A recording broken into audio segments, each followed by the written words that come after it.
Hello मेरे प्यारे बच्चों, क्या हाल चाल। बढ़िया साहब, उम्मीद है मेरे प्यारे रसगुल्ले एकदम मजे में होंगे और तैयारी भी बढ़िया चल रही होगी। प्यारे बच्चों, आज के इस वीडियो में हम चुंबकत्व तथा द्रव्य के एक और मोस्ट इंपोर्टेंट टॉपिक का पोस्टमार्टम बेहद सिंपल तरीके से करने वाले हैं। और ये टॉपिक आपके बोर्ड एग्जाम में या तो बच्चों 3 नंबर में पूछता है या फिर पूरे 5 नंबर में। तो चलिए देख लेते हैं टॉपिक हमारा क्या है। टॉपिक है भैया कि एक समान चुंबकीय क्षेत्र में द्विध्रुव को घुमाने में, भाई जो भी मतलब घुमाते हैं उसके लिए किया गया कार्य, या फिर ऐसे बोल देगा कि भाई चुंबकीय द्विध्रुव की स्थितिज ऊर्जा। दो तरीके से पूछता है, ठीक है। तो दोनों का मतलब सेम है कि एक समान चुंबकीय क्षेत्र में द्विध्रुव पर स्थितिज ऊर्जा, यानी द्विध्रुव को जब घुमाते हैं तो भाई कार्य करना पड़ेगा। किया गया कार्य ही स्थितिज ऊर्जा होती है। तो स्थितिज ऊर्जा के लिए व्यंजक निकालना है। हमने पहले भी बताया है भैया कि ये जो चैप्टर है ना बच्चों, पूरे फिजिक्स का सबसे सिंपल चैप्टर है। पूरा का पूरा ये आपके इलेक्ट्रिक से रिलेट करता है। जैसे वहां पर वैद्युत द्विध्रुव आघूर्ण तो यहाँ चुंबकीय द्विध्रुव आघूर्ण, वहां वैद्युत क्षेत्र यहाँ चुंबकीय क्षेत्र, ठीक। वहां वैद्युत द्विध्रुव आघूर्ण मतलब द्विध्रुव को घुमाने में किया गया भाई कार्य होता है, यहाँ पर चुंबकीय द्विध्रुव को घुमाने में किया गया कार्य। वहां पर होता क्या है, वैद्युत द्विध्रुव पर लगने वाला बलाघूर्ण, यहाँ पर चुंबकीय द्विध्रुव पर लगने वाला बलाघूर्ण। वहां पर भी स्थितिज ऊर्जा बताया था, अब यहाँ पर भी देखेंगे, इसलिए आसान होता है, ठीक है। चलिए तो देखिए हम इसके लिए निकालेंगे। सबसे पहले ये जान लेते हैं भैया कि स्थितिज ऊर्जा होती क्या है, मतलब स्थितिज ऊर्जा कहते किसको है। तो सिंपल सा है बच्चों कि जब किसी चुंबकीय द्विध्रुव को एक समान चुंबकीय क्षेत्र में रखा जाता है, तो भाई जब हम एक समान चुंबकीय क्षेत्र में रखेंगे तो उसे घुमाएंगे। जैसे यहां पर रखा गया है तो इसको घुमाने में कुछ ना कुछ कार्य करना पड़ेगा। अब जो कार्य होता है, यानी जो कुछ कार्य किया जाता है, मान लेते हैं कि भैया इसकी स्थिति ऐसी है, किसी वक्त भाई ये ऐसे हो जाए, ठीक, यानी ऐसे से ऐसे हो जाए, या इसकी स्थिति ऐसे, तो इसको घुमाने में कार्य करना पड़ेगा। अब जो कार्य होता है ना, वही कार्य स्थितिज ऊर्जा के रूप में निहित हो जाता है, ठीक है। समझ में आया कि भाई स्थितिज ऊर्जा क्या है। तो जब किसी चुंबकीय द्विध्रुव को एक समान चुंबकीय क्षेत्र में रखा जाता है तो उसे घुमाने में जो कार्य करना पड़ता है वह मतलब द्विध्रुव में स्थितिज ऊर्जा के रूप में ही निहित हो जाता है, ठीक है। चलिए तो यहाँ पर एक फिगर दिख रहा है, एक फिगर है भैया, इसमें एक समान चुंबकीय क्षेत्र है B, वहां पर एक समान चुंबकीय क्षेत्र E था, याद है ना। अब इसमें हमने क्या किया, एक चुंबकीय द्विध्रुव रख दिया था, वहां वैद्युत द्विध्रुव था, ठीक है। अब इसकी लंबाई 2L है, तो ये तो 2L लंबाई होती है भैया, और इसके ध्रुव NYS है, और यहाँ पर जो बल लग रहा है MB, वहां पे बल क्या लग रहा था, QE, याद है ना। वहां पर बल QE लग रहा था, यहाँ पर MB, ठीक है। इतना याद आया। अब उसके बाद भाई मान लेते हैं कि इसको चुंबकीय क्षेत्र में थीटा कोण पर रखा गया है, मतलब ये क्या है, यहां पर देख रहे हैं भाई ये थीटा कोण क्या है बना रहा है, ठीक, ये थीटा कोण बनाते हुए रखा गया है। अब वही कह रहा है कि जब इसको हम घुमाएंगे तो घुमाने में जो कार्य होगा उसी के लिए व्यंजक निकालना है, ठीक है, या फिर स्थितिज ऊर्जा के लिए व्यंजक निकालना है। तो सबसे पहले भाई लिखेंगे क्या कि माना एक M द्विध्रुव आघूर्ण वाले चुंबकीय द्विध्रुव को, क्योंकि चुंबकीय द्विध्रुव आघूर्ण M से दर्शाते हैं यहाँ पर, तो एक M द्विध्रुव आघूर्ण वाले चुंबकीय द्विध्रुव को एक समान चुंबकीय क्षेत्र B में क्या है, चुंबकीय क्षेत्र मतलब B में थीटा कोण पर रखा गया है। तो भाई देख सकते हैं थीटा कोण पर रखा गया है। अब ऐसी समय में मतलब ऐसी सिचुएशन में रसगुल्लों इस चुंबकीय द्विध्रुव पर कितना बल आघूर्ण लगेगा वो पहले निकालेंगे। तो हम लिखेंगे भैया कि चुंबकीय द्विध्रुव पर, चुंबकीय द्विध्रुव पर लगने वाला बल आघूर्ण, लगने वाला बल आघूर्ण, तो भैया लगने वाला बल आघूर्ण कितना होगा बच्चों, 1 मिनट। तो लगने वाला जो बल आघूर्ण होगा वो फार्मूला क्या होता है भैया, टाउ बराबर MB साइन थीटा, याद है ना। इसको करवाया है बच्चों, पता है ना, एक फार्मूला करवाया था भैया, याद करो, टाउ बराबर IAB साइन थीटा, अब ये आई ए बराबर किसके पूरा एम के होता है, तो टाउ बराबर इसीलिए हो जाता है भैया टाउ बराबर एम बी साइन थीटा। और याद करो वहां पर क्या था वैद्युत वाले चैप्टर में, टाउ बराबर पीई, यहीं पर भाई एम क्या है चुंबकीय द्विध्रुवाघूर्ण, उसमें पी था वैद्युत द्विध्रुवाघूर्ण, बी क्या है चुंबकीय क्षेत्र, वहां पर ई था वैद्युत क्षेत्र, तो वहां पर टाउ बराबर क्या होता था पी साइन थीटा। तो सेम फार्मूला है, इसीलिए बताया बच्चों ये जो चैप्टर है ना सबसे सिंपल है, पूरा का पूरा वही थ्योरी है, वही कॉन्सेप्ट है, बस जहां पर वैद्युत शब्द कहना है वहां पर हम चुंबक के इस्तेमाल करेंगे, बाकी सब कुछ सेम है। ठीक है, तो तुम चुंबकीय द्विध्रुव को मतलब चुंबकीय द्विध्रुव पर जो बल आघूर्ण लगेगा भैया, यानी इस पर जो बल आघूर्ण लगेगा कब, जब इसको चुंबकीय क्षेत्र में रखा जाएगा, तो टाउ बराबर एम बी साइन थीटा होता है, क्योंकि थीटा कोण पर रखा गया है, बी चुंबकीय क्षेत्र है भैया, एम चुंबकीय द्विध्रुव आघूर्ण है। ठीक है, तो उसके बाद अब ध्यान से समझिएगा, अब हम क्या करते हैं कि जो द्विध्रुव है हम उसको थोड़ा सा घुमा देते हैं। ठीक, जैसे अभी बताया कि ये एक समान चुंबकीय क्षेत्र है बी, एक समान ये चुंबकीय क्षेत्र क्या है भैया बी है, और इसमें हमने क्या किया है इस तरह से रखा है, मान लेते हैं कि ऐसे रखा है, अब हम इसको ऐसे से थोड़ा क्या करते हैं इसकी स्थिति बदलकर हम ऐसा कर देंगे, तो यहां पर विस्थापन हो रहा है ना बबुआ, विस्थापन हो रहा है बच्चों, कितना विस्थापन हो रहा है रसगुल्लों, तो डी थीटा।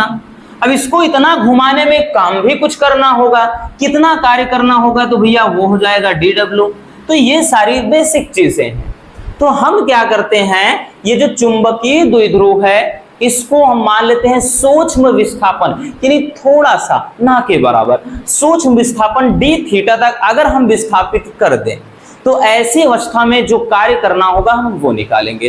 ठीक है, तो यहां पर वही चीज लिखा है कि भाई माना द्विध्रुव को सूक्ष्म विस्थापन डी थीटा तक विस्थापित किया जाता है, तो ऐसी अवस्था में किया गया कार्य, अब तो ये चीज समझ में आ गया होगा भाई, ऐसी अवस्था में किया गया कार्य, तो कार्य भी छोटा होगा बच्चों, क्योंकि विस्थापन छोटा हो रहा है भाई, विस्थापन बड़ा होगा तभी तो काम बड़ा होगा, पता चले यहां से यहां तक चल रहे हो काम भी छोटा होगा। अब बहुत दूर तक भाई चक्कर काट के आ रहे हो, कोई काम कर रहे हो, तो वहां पर विस्थापन तो बहुत हो रहा है ना, तो यहां पर विस्थापन छोटा हो रहा है इसलिए कार्य भी छोटा, तो डी डब्ल्यू बराबर कार्य बराबर क्या होता है भैया बल गुणे बल की दिशा में विस्थापन, तो यहां पे बल का मतलब बलाघूर्ण से है, बल का मतलब यहां पे बलाघूर्ण से है गुणे विस्थापन।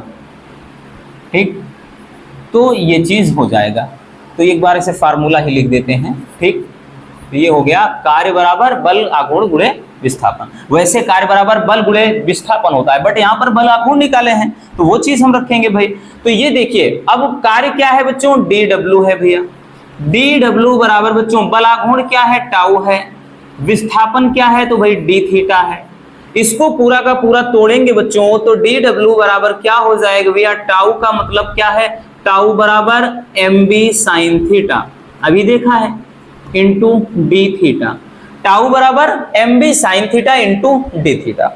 अब मान लेते हैं कि जो थोड़ा विस्थापन किया था, अब हम विस्थापन थोड़ा बड़ा कर दें, हम क्या कर देते थोड़ा बड़ा विस्थापन, यानी हम द्विध्रुव को थीटा 1 से लेकर के थीटा 2 तक विस्थापित कर दें। ठीक है ना, अब जब बड़ा विस्थापन होगा तो कार्य भी बड़ा होगा बच्चों, तो यहां पर हम लिखेंगे भाई कि अब लिखेंगे कि द्विध्रुव को थीटा 1 से थीटा 2 तक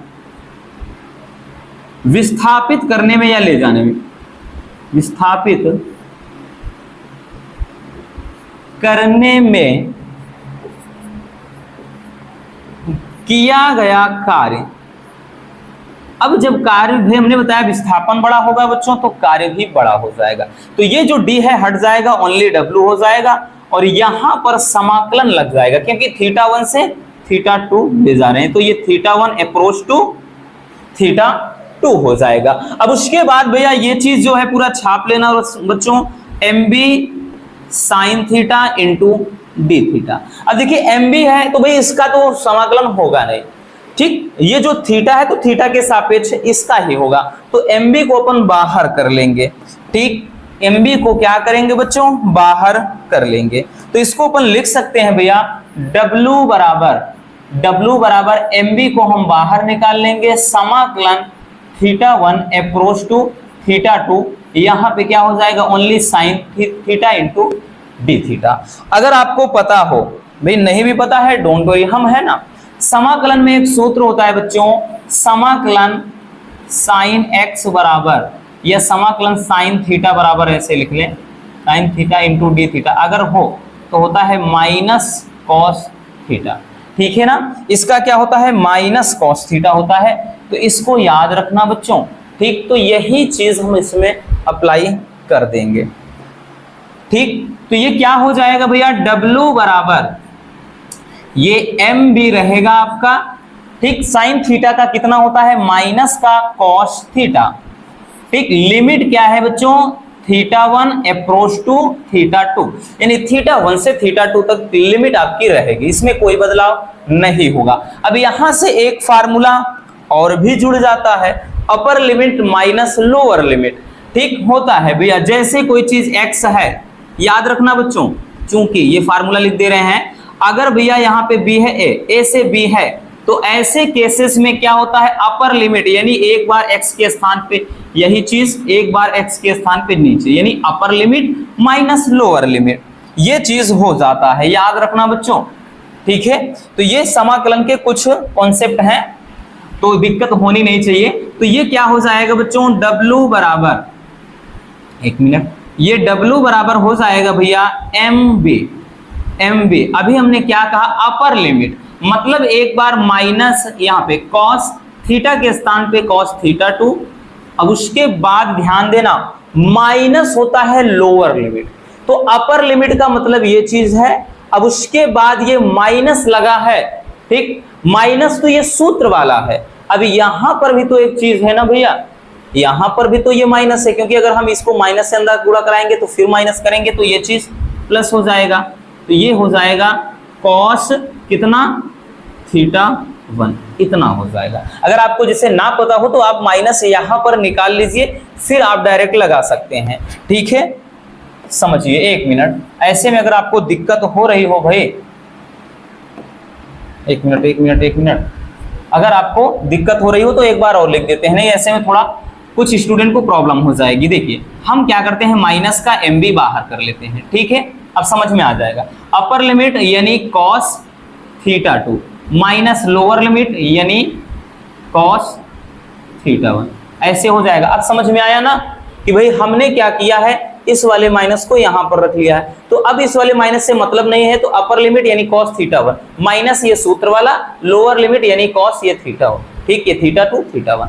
अब हम चाहे तो इसका अंदर गुणा कर सकते हैं, ठीक। तो ये कर सकते हैं W बराबर ये हो जाएगा MB, और यहां पे क्या हो जाएगा भैया, जो माइनस है वो प्लस हो, जो प्लस है माइनस, तो ये हो जाएगा माइनस कॉस θ2, और ये क्या हो जाएगा माइनस माइनस प्लस कॉस θ1, ये चीज। अब इसको एकदम सजा के सही से लिख सकते हैं कि W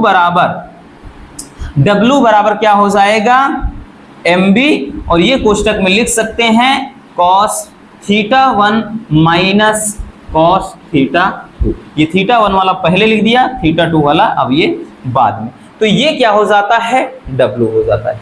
अब हमने बताया ना, ये जो किया गया कार्य होता है यही क्या होता है, स्थितिज ऊर्जा के रूप में द्विध्रुव में निहित होता है। तो हम लिखेंगे बच्चों, ठीक, लिखेंगे क्या लिखेंगे, यही कार्य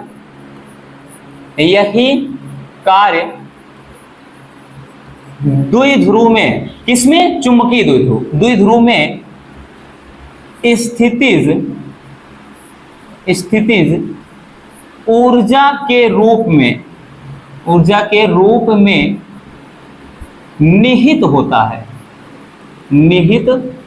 भाई ये चीज तो पहले भी बताया, सबसे पहले स्टार्टिंग में ही, तो इसलिए अब हम U के मतलब जो W था उसके स्थान पे U लिख देंगे, तो U बराबर ये हो जाएगा बच्चों MB, और कोष्टक में cos θ1 माइनस cos θ2, यही क्या हो जाएगा, स्थितिज ऊर्जा के लिए भाई हो जाएगा व्यंजक, ठीक है, स्थितिज ऊर्जा के लिए व्यंजक हो जाएगा। ये चीज आपने पहले चैप्टर में भी पढ़ा था, बट वहां पर क्या था, u बराबर PE cos θ1 माइनस θ2, लेकिन यहां पर पे क्या है, u बराबर mb है, क्योंकि वहां पर भाई जो P है वो वैद्युत द्विध्रुव आघूर्ण होता है, यहाँ पर M है चुंबकीय द्विध्रुव आघूर्ण, वहां पर E वैद्युत क्षेत्र होता है, यहाँ पर B चुंबकीय क्षेत्र है। तो बताया ना, जहां वैद्युत वहां चुंबक, बस ये अंतर होता है इसमें दोनों में, ठीक है ये चीज। अब इसमें कभी कभार एक चीज और पूछता है, ऐसे ना पूछकर एक और फार्मूला पूछता है, कब, जैसे यदि साम्यावस्था से मान लें, जैसे यदि हम θ1 बराबर, बच्चों अगर हम θ1 बराबर क्या मान लें, यानी θ1 के स्थान पे हम 0 डिग्री कर लें और उसके बाद θ2 बराबर केवल थीटा रख दें, तब इसको किस तरीके से किया जा सकता है, तब हम इसको लिख सकते हैं u बराबर mb, ये हो जाएगा cos 0 degree minus cos theta साम्यावस्था की स्थिति में। तो u बराबर हो जाएगा भैया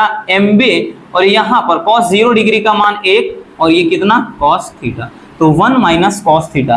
कभी कभार इसको भी दे देता है बच्चों, ये दे देगा कि सिद्ध कीजिए कि स्थितिज ऊर्जा u बराबर क्या होता है, mb 1 माइनस cos थीटा होता है।